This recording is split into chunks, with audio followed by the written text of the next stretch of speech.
I've had 5 years now. This is the 5th year with Danica, and her coming back and getting her waiver. You still can't believe that. I imagine what this team would be like this year without her leadership at the top. I remember her first semester. We were having a meeting in October. It was her first semester as a freshman. And we were having a meeting in my office, and we were having a minor conflict, but it was a good conflict to have.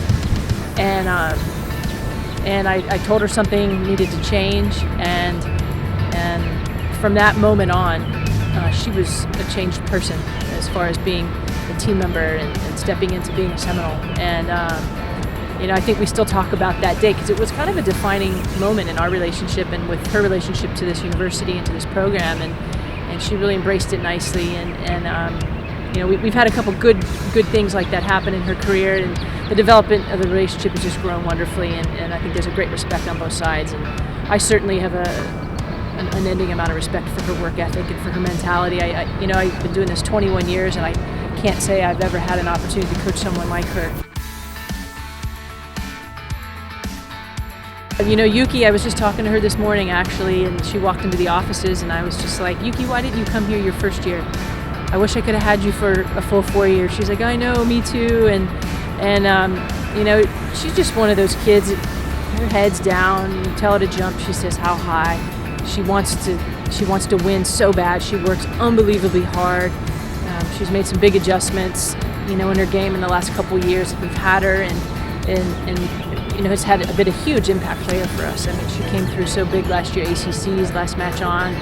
3 all-team score against Miami, and just I sat down with her in the third set on the bench, and it was 1-2 in the third set, and I was coaching her, and she looked at me square in the eye, and she's like, Jen, I got this. And I was like, all right, cool, I'll step away. I didn't coach her again the rest of the match, and she just looked at her team and just got it done. And when Yuki gets into that space, she's as good as anybody out here, and she's finding that space now toward the end of the semester. Again, it's going to be a big void, a big miss, for both she and Danica, and the program's forever changed because of their contributions and the legacy that they're leaving back.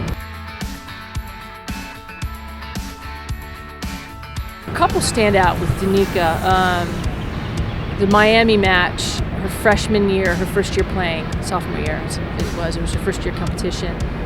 Again, tied 3-all. She was the last match on singles, playing number 1. She was down 2-5 in the third set, somehow managed herself to get back into a tiebreaker in the third set, and then she was down 2-5 in the tiebreaker and somehow found a way to win that match. And I knew at that moment, we had our hands full with some firepower with that girl, and it wasn't necessarily physical as much as it was the mental that it required to win that match.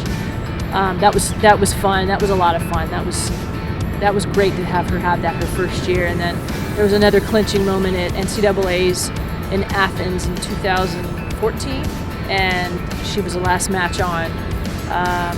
Third set, bombed a couple aces at 4-2 to go up 5-2, just controlled it, got it done, and we just dogpiled her. And it was, I know for her, a forever moment as well.